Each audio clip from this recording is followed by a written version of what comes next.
और मैंने धरती कहा था यू पंगे करता चल लगा ये बाबा कड़िया जाएगा पंगे ही बोड़े की पमाइश ही सारा लगे अगर कुछ नहीं पाता इसमें आश्रम है। मेरा घर ने भी कहेगा वर्धा आश्रम है।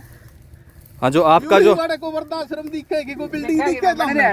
सरपंच साहब अभी जो शुक्राई नाजी यहाँ पे खड़े के हो गए मतलब बता रहे थे भाई ये जो पंचायत की जमीन है और इन लोगों ने रातों रात यहाँ की कच्ची फसल कटवा के अपने घर पे लेगी, ये किस हद तक सही है? संजय भाई तो हमने इतने ज्ञान को नहीं आया वो जोड़ में कि मैं निकलिया आड़े के निकल गया। पंचायत की जमीन है या और अगलों ने पंचायत की जमीन है बोली दे के छुटवा रखी है। 6 एकड़ जमीन है, मुरब्बा नंबर 177 18 19 20 21 22 23 नंबर 6 किले हैं, 6 एकड़ और बोली दाता ने बकायदा फीस जमा करा के ने और पंचायत ने बोली करके ये 6 के 6 एकड़ छोड़ रखे हैं और अगला काटेगा छोड़ेगा। ये तो रूख तले को नहीं आई, ये अपने वीडियो बनाता होगा करपेन है वही रूख के नीचे आ जाएगी क्या? वो पीपल तले छोड़ रखी हो कटवाली अगले हाथ गले काट लेंगे तूड़ी बनाओगे। और मैंने धरती कहा था यू पंगे करता चल लगा ये बाबा कड़िया जाएगा पंगे ही बोड़े की पमाइश ही सारा लगे अगर कुछ नहीं पाता इसमें। और मैं तो सबने कहूँ भाई करवा ली और करा लेगा, मैं गले गले हूँ कड़िया करा लो कुछ पूछे जाइयो मेरे पे तो।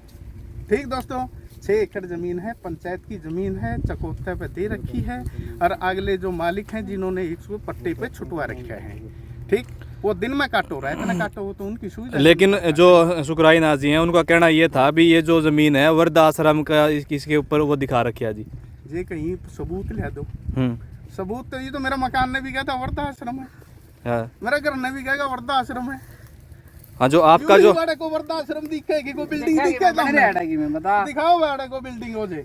हाँ, ये कहने का उनका मतलब ये था भी कागजों में तो यहाँ वृद्ध आश्रम बना रखा है लेकिन ये लोग इस जमीन को मतलब बिजाई करके अपनी यहाँ फसल उठा रहे हैं। काम करो जी, आपको मैं जो मेरे पर डॉक्यूमेंट कहेंगे मैं वो डॉक्यूमेंट दे दूंगा, यू लाओ यू प्रूफ दो। ये तो सारा गांव ने वर्धा आश्रम बनाओगा ये बाबा इसलिए महिला आश्रम बनाओगा। इसने तो भाई नुए करने हैं पंगे हैं और इसने पंग्या का मतलब है इसने कुछ नहीं पड़तवाड़े करने इसने गांव में और कर लेगा उड़ा कि मैं निकलेगा उड़ा देख लेगा। अगली पैमाइश जो है वो स्टेडियम के ऊपर निशाना साधे हुए। हाँ बिल्कुल कराओ जी, हम इसके साथ में कराओ। और उनका कहना ये भी है कि गांव में 3 स्टेडियम है जो कि मतलब सुचारू रूप से एक ही बनवा रहा हूँ जो मठ की ज़मीन में है, लेकिन एक पे ज़मीन सरपंच साहब ने कब्जा किया हुआ है जो वाटर सप्लाई के पास है। बकायदा बोली दे रखी है बोली दाता ने और बिल्कुल बिजंद में है वो जमीन और बोली दाता उसको पैसे दे के न वो है।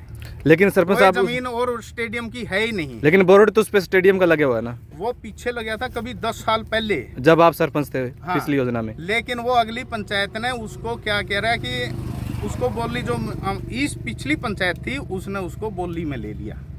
ठीक है, हमने छोड़ी थी जमीन ये कम से कम हमने छोड़ी होगी 12-13 के अंदर पिछले स्टेडियम के लिए वो 4 एकड़ जमीन छोड़ी थी, लेकिन 1 साल वो खाली रही। अगले साल इलेक्शन हो गए, दूसरी पंचायत आई उसने उसको बोली में दे दिया और आज भी वो बोली में जाती है वो जमीन उसकी पट्टे पर उसके बकायदा बोली दे के नहीं लोग पैसे जमा करा कर ही उसको बिजंद करते हैं। ठीक है, और जो उससे आगे जो स्टेडियम है जो 7 किले जमीन है उसकी वो तो देखो भाई जब तो मैं गांव में भी नहीं आया था, मैं तो 2010 में आया हूँ। उसे पिछली पंचायत ने क्या किया उसके बारे में मैं नहीं कह सकता। ठीक है, हाँ छोटी थी पता है मुझे 7 एकड़ कुछ 42-44 कनाल जमीन का मैटर है वो 7 एकड़ से होगी और वो उस पर बहुत बड़ा विवाद भी होया था। इसलिए वहाँ कोई बढ़ना नहीं चाहता विवाद के कारण, वो सारा गाँव गुआंडा ने सब ने बिरा है। ठीक है, धन्यवाद। और क्वेश्चन कोई?